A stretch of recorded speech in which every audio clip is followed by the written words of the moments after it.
I'm pregnant, so my husband has no choice but to allow me to have carbs. So let's make the best bread of all time. This is my go-to if we're having company over, and it's always a crowd favorite.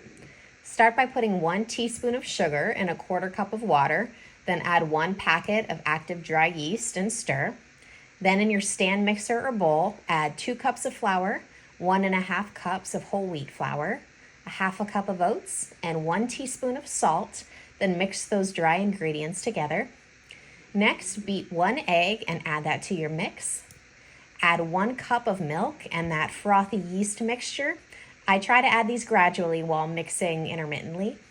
Finally, add a quarter cup of honey and allow everything to mix for an additional 5 to 10 minutes.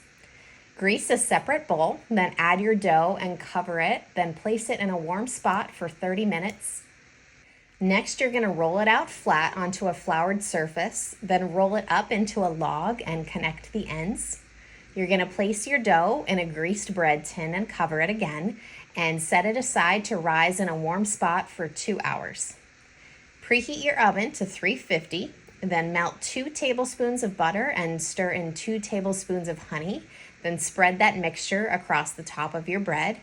Top with oats, and bake for about 45 minutes or until it reaches 190 degrees internally. Save this recipe for later. You'll absolutely want to come back to it.